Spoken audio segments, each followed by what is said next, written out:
Slater Crusaders. America's the greatest country in the world. Welcome to our special Will There Be a 51st State? Not just that. Trump's talked about taking control over Greenland, taking back control of the Panama Canal, and joking about making Canada that 51st state. Listen, this expansionist mindset should be a major focus of the MAGA movement.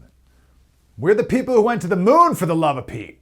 Can't take over a little island? Come on. So I support all these ideas. We can talk, people get turned off with the Canada being a 51st state thing because they think, well, we don't want two more senators from basically what would be California mess everything up. Yeah, don't worry about that. They'd be like a territory. The joke part is the 51st state. They would really be a territory of ours like Puerto Rico, because I don't want Canadians voting in our elections either. Right? The point is we can iron out the details later.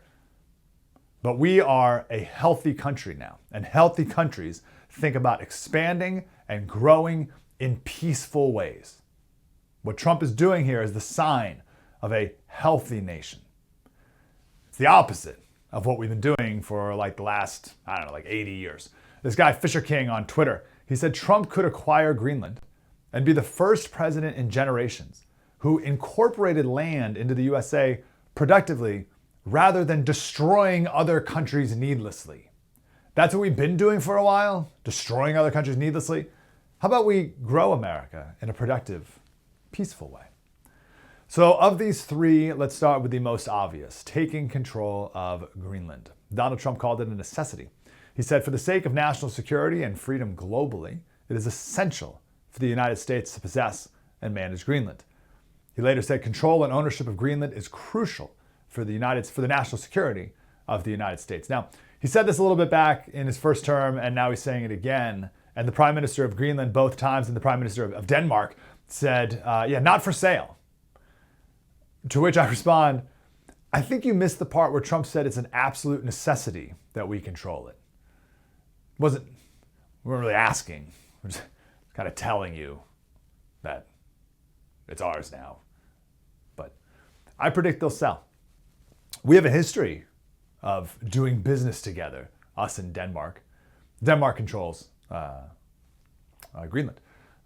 We bought the U.S. Virgin Islands from Denmark in 1917. At the time, they were called the Danish West Indies.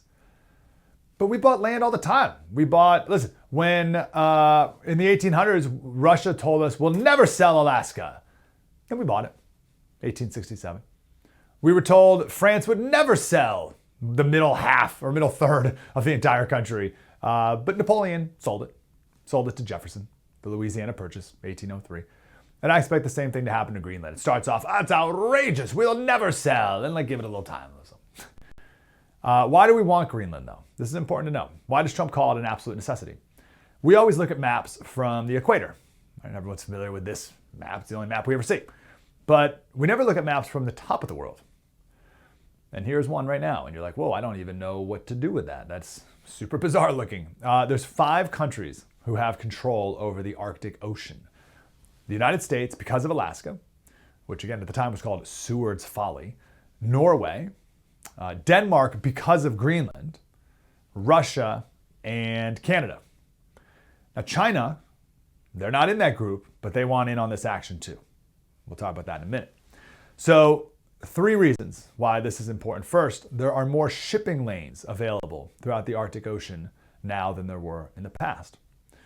Also, therefore, there are more military routes and control in this area than ever before. Why does Russia have 18 military bases in the Arctic? 18? It's frozen up there. A lot of these they're like frozen in the wintertime. You can't even use them. But they have 18 naval bases, at least 18 military bases in the Arctic. Russia knows that this is of strategic importance. It's time we wake up to it as well. It's also believed that there's lots of oil and natural gas and rare earth minerals perhaps in Greenland as well. So we're just going to sit back while China develops it? Are we just going to sit back and watch Denmark sit on it? I don't think so. So would Greenland want to become part of America? Yeah, of course. Denmark is a tiny European country. Denmark has the GDP of Colorado. So why would Denmark Excuse me, why would Greenland want to be a part of this little tiny country, Denmark, that does nothing for them, when they could be a part of the greatest country in the world ever? Like, that's like such an easiest answer. Plus, tiny Greenland's very small. About 50,000 people in Greenland. That's it. So I predict that Greenland will become a part of America in some capacity. What that looks like exactly, again, like Guam, something like that. That'll be what it is. Second story: the Panama Canal. The Panama Canal is one of the greatest stories of our country. It should be a part of our national pride of being an American, and it is forgotten. It's one of the greatest things that America ever accomplished. I cannot express this enough. There's a David McCullough book called Between the Seas, I believe. It's unbelievable what we did. So a quick story on the Panama Canal. France was coming right out of the completion of the Suez Canal through Egypt. And they were feeling good about themselves, and they were high on the horse, and everything was great. And it was 1869. And they're like, we're going to build canals everywhere. And they're like, we're going to build a Panama Canal to connect the two oceans. And they failed miserably because it's totally different than the Suez Canal. Took them 10 years, 25,000 people died, mostly from disease, and they didn't make a dent. Totally failed. Then America had the absolute gall to come in thinking we could complete this task. You got to remember, we think of America today like the greatest country in the world, the empire, right? The leader of the world. Back then, like late 1800s, we were a small country.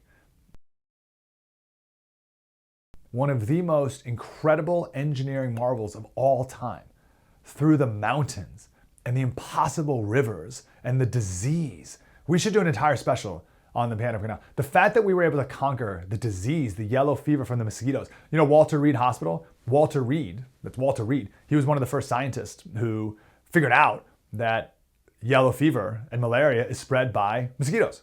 That's the Walter Reed.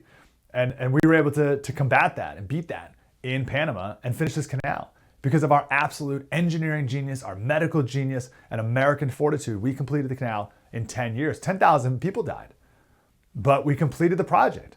And then stupid Jimmy Carter gave it away to Panama for no reason in 1979. Like the stupidest thing ever.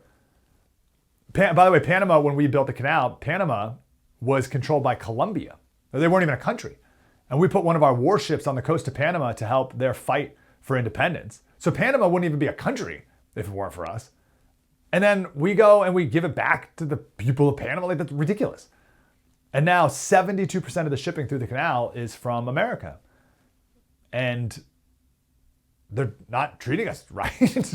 And we should be the ones in charge. This is crazy. And China, because of their Belt and Road Initiative, which we talk about a lot here, they're spending more and more money and time in that area, and they're opening up cruise ship terminals, and they're now essentially in control of the port. And that's not going to work. That's the only way, other than going across the entire southern tip of South America. It's like 22 days longer, right? So that's like off the table.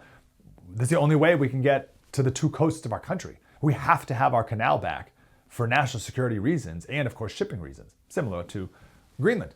Trump said, he said, if the moral and legal principles of this generous act, us giving the canal back in 1979, are not adhered to, we will demand the full and unconditional return of the Panama Canal.